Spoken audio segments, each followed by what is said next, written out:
The most important part of any property transaction is making sure you get your offer accepted. If you don't get your offer accepted, there is no deal. So in this video, I'm going to show you exactly how you can increase the likelihood of getting your offer accepted so you can start building your portfolio and making sure that you're getting the best price as well. So if you want to learn more, keep watching the video. But first of all, please give us a like, it helps more than you'll ever know. The outcome of making sure that you get your offer is accepted is that you can start buying property. An idea is that you're negotiating the property so that you're putting in offers that make sense and are in a win-win solution. So making sure you put in the right offers is crucial because that's going to help you make sure that you're getting below market value property or warranting that you can even pay even more. But as long as you're going to get the offer accepted, increasing your likelihood, especially in this market where things have just gone crazy. So making sure that you can do that is the way that you can start accelerating your portfolio, making sure that you're buying the right stuff, and it can also make sure that you have credibility when going into any transaction. Getting your offer accepted really does depend on whether you're talking directly to the vendor or if you're going through an agent. Your strategy needs to differ depending on which one you're going for. The best obvious option is going directly to the vendor. You can put across information that maybe wouldn't be able to through an agent that helps you increase the likelihood of closing a deal. But if you are going through an agent, you need to obviously think about how that's going to be portrayed. What are they going to say to the seller? Now, if you are thinking about these things, you obviously have to interpret them. You have to think about how is that message coming across? Am I going to be able to strike some sort of creative deal? The least likely option then, if you are going through to an agent, is that you're not really going to get that information through to the seller. It's basically going to be the credibility of your offer. Whereas direct to vendor, you can really understand their situation, which is obviously the best opportunity for you to put in an offer that really makes sense, and you can be a bit more creative to it. So all of this depends on whether you're going direct to vendor or you're going through an agent. I thought we'd start off with the typical method of buying property, which is through an agent and through online portals. So if you are going to get your offer accepted this way, obviously you need to think about what you are going to do in terms of the offer. How do you build credibility?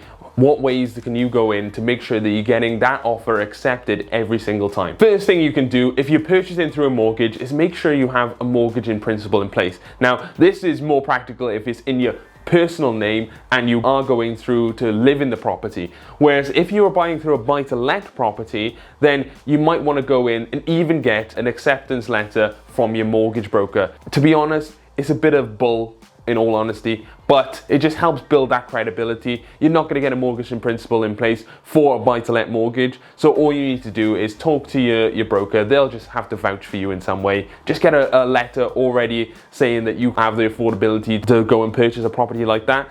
That is going to be helping you to make sure that when you are going to offer, you can say, look, I've got a broker's acceptance so that I can go and then purchase property within a certain bracket or whatever it is. Just build up a relationship with your broker. They can go and vouch for you. That's going to help you then make sure that you are getting the offer accepted because they can see that you have got the backing and you are credible and you're a bit further ahead in terms of what you can and can't afford. The next thing you could do in order to make sure you're getting your offers accepted and increase the likelihood of getting your offers accepted in the first place is to show the money in the account. The idea is that you're going to show a bank statement, but make sure you cover any of those, things that you don't want people to see. Any of those Justin Bieber tickets that you just bought, just cover them up. Nobody wants to see that. The idea behind that is obviously that they can go to the seller and say, look, this person is serious, they've got the money in the account and they're ready to move. But if you are selling any Justin Bieber tickets, let me know. The next thing is, can you buy the property for cash? So there is the possibility obviously of buying the property outright with a cash purchase. If you've got that kind of money in the bank, then you can just go out, show them the statement, show you've got all the money there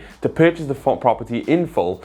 Or even if you don't, what you could look at is getting a bridging loan and then getting the money and making sure that you could purchase that way. So you can show them, maybe go back to your broker who's a bridging finance provider and say, look, can you write me something up saying that I will be getting a bridging loan on this property to make sure that I've definitely got the opportunity to make sure I have the access to the funds, and show them that. The most important part of any offer is making sure you have the speed. So speed is everything when it comes to this, and not even viewing the property is a possibility. If you are in a competitive market like we are at the moment, you can just go and offer subject to satisfactory inspection. So what that means is that when you get to the property, you're going to have a look at a bit of an inspection, but you're going to make the offer over the phone with the agent, and then you're just going to view the property, see if everything's all right, and if it's not, obviously you can then renegotiate negotiate because what you've seen hasn't really stacked up to what they've showed you. So that's fair enough, but obviously it's really about the integrity, making sure that when you are offering, it's something you're really gonna offer. Because if you go in and then it's like, no, I'm gonna just chip it down 20 grand, that's not really gonna work and you're gonna build up a bad reputation. But if there's something that you can obviously negotiate on, say for example, the boiler's gotta be replaced, and you can go and obviously say something about that, but make sure you're asking some of these typical questions then when you're on the phone. But make those offers subject to satisfactory inspection so that you can go in and make sure you're winning. We've won deals that exact same way, and there's an interface, I think it's got it in my below market value video where you can go and check that out. But on the section there, we go over how you can offer and make sure you get your offers accepted on platforms such as Purple Bricks. So you can go in there and you can make an offer directly to the seller, which obviously increases the chance of you getting it converted, and I show you exactly how we did that there. Now we're going to go over to off-market strategies and some things that could really apply to the on-the-market properties as well. So the idea is that you're talking directly to the seller. This is where the golden sweet spot is of making sure your deals convert, is being able to talk to the seller directly, because you've got the most control over what happens. So now that we are talking direct to vendor, it gives you the opportunity to talk to the seller. Now, when you're talking to the seller, the most important part of that is understanding their motivation. It's not always price. It might be that they've got to move because they're relocating and they need to really sell quickly. So the most important thing to them could be the certainty that they're actually going to transact, the speed in which it all happens. All of those factors are really, really important, and you've got to establish those. Some of the things you can ask then are the price that they need to actually walk away with in order to move on to the next chapter of their life. You can ask, what kind of time scales are you looking at? Then you can understand a bit more about the elasticity to the price. Is it okay if we negotiate on this? All of those things can be asked, and I'm going to do another video on direct to vendor so that you can really understand what things you should be asking and how you can have the most success with direct to vendor strategies. When you are viewing properties, make sure that when you are offering, then you have a letter of intent. So a letter of intent is just showing that you have the intent to go and purchase the property. You can attach a statement, a mortgage in principle, or just one of those letters I talked about through your broker. Just add that in with that letter of intent, give it over to the agent, email it over. As soon as you've gone and viewed the property, you can then back it up with that letter of intent to show you're serious about the transaction. Now again, a really attractive offer for when you are going directly to the seller is that you can purchase the property for cash. The idea is that if you're purchasing cash, they have the certainty that you can go through with the transaction and they're not going to go faffing around with mortgages. So the idea is that you have the certainty, you have the cash, and it shows that you are serious. If you can prove that to them, if you really want to increase your chances, show them the bank statement like before. If you can do that, it then gives them the certainty that you can go through with that transaction and helps make sure you get your offers accepted. If you are going direct to vendor, then you need to have marketing in place in order for somebody to get their information to you and turn that into a lead. But speed, just the same as before when you're offering, is the most important part. So the speed in which you get on the phone with the person looking to sell their house is so crucial. So the idea is that you get into them within the first 5 minutes. This increases the sales conversion of 391%. So the idea is if you get into there, you can make sure that you have the highest chance of converting that into a deal. And on the flip side, if you don't get to the lead within that period of time, the chance of conversion drops by 80%. That's a massive drop in terms of how likely you are to convert the lead. So make sure you are phoning within the first 5 minutes. This is so important. If you can't, try and get a VA or someone else to do it, because then you are just wasting your money. If you're spending all that money, and a lot of the people we talk to, as we have an agency as well which deals with direct to vendor marketing, they struggle because they can't get to the leads quick enough. So making sure you do that, it could be stop you wasting money. You could be spending tens of thousands of pounds on marketing and you could be wasting all that money, and you might say that it doesn't work. Well,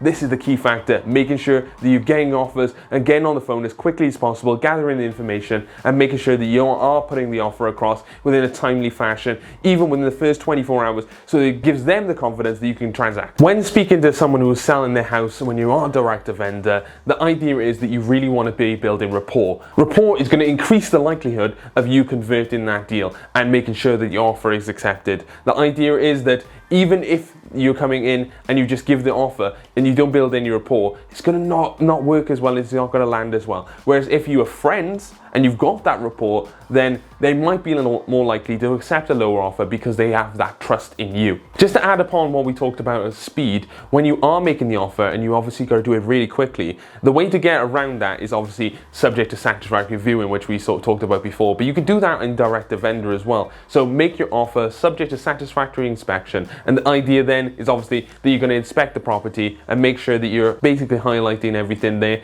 but obviously they've got to be honest with you and show you all the pictures. Make sure you're getting their pictures, identifying stuff, make sure you've got the key stuff like the board and the electric board, that is, and the boiler. All those stuff needs to be in the pictures so that you can really assess whether those things are going to be the, you know, the big ticket items that could cost you. But if that's all right, make that offer subject to satisfactory inspection. But in most cases, they don't tell you everything, and sellers like to hide things. It is what it is. So just make sure when you are viewing, obviously you can negotiate on all the things that they may not show you. When you are talking to the seller, there are opportunities then to obviously sweeten the deal. So you can talk about clearing the property if it's really cluttered, or they're really struggling, if they're an elderly lady or whatever it is. That's what happened to us. It was an elderly lady who had lots of stuff to move. So in order to sweeten the deal and make sure that we got the offer accepted, what we did was offer to clear the property for them. The idea is that obviously they didn't have to go through the stress of all of that, and it's just another thing that we obviously look at is how can we help the most. Maybe that's one of those things that not, you know, on the paper just about making sure that you get the offer, and it's not all about the money. How can you then add, you know, bonuses then to going with you over someone else? What you can do is offer to pay any outstanding debts. So that could be council tax debts, it could be electrical debts from the electrical meter and emergency credit, whatever it is. Those things can really help, and it's another thing that they don't have to think about once they've sold the property. All of that can get resolved up front, and it could be the deal breaker, and it could be the thing that sways them from going to you over someone else. What we like to do is establish what kind of price they're looking for the property. Now, what you can do is even offer above that asking price.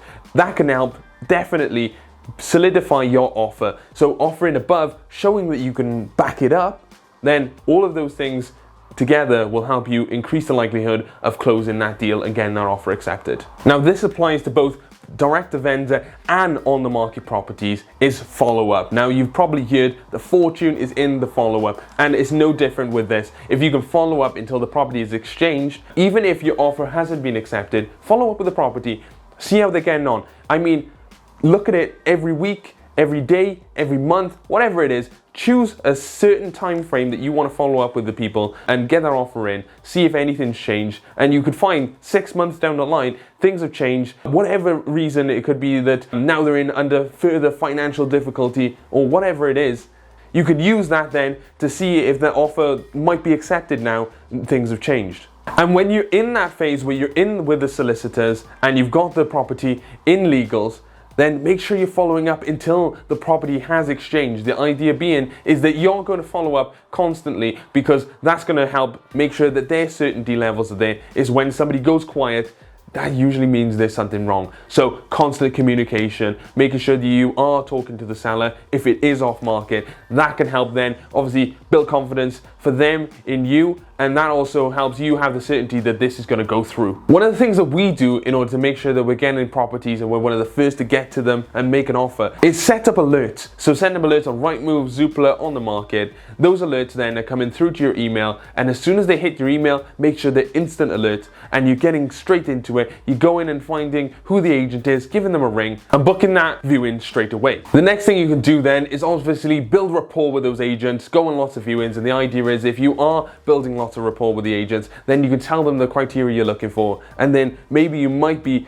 top of the list when they find the property that comes in and it matches that criteria. Building a relationship with the agent then also works, because when you do put in the offer, they might be able to talk to the seller, show that you are credible, and then they can basically twist their arm a bit and say, hey, go with this guy because, or girl, and say go with them because they have been known to buy property in the past, or that you have a track record. That's why buying from an agent before paying cash or whatever it is, or just making sure the transaction's going through and they've had an easy time with you, can really be one of those things that helps you build rapport, builds trust and confidence in you, and not just by the seller but the agent themselves, so they can start passing you more deals and you may be the first person they ring when those deals come through. Ultimately, the idea is the more offers you make, the more chance you got of getting your offers accepted. And it's like if you're buying a lottery ticket, the more lottery tickets you buy, well, the more lottery tickets you buy, the more money you lose. That's why you're going to invest in property. So go and like and subscribe if you haven't already, and go and check out some of these videos that we got here and here.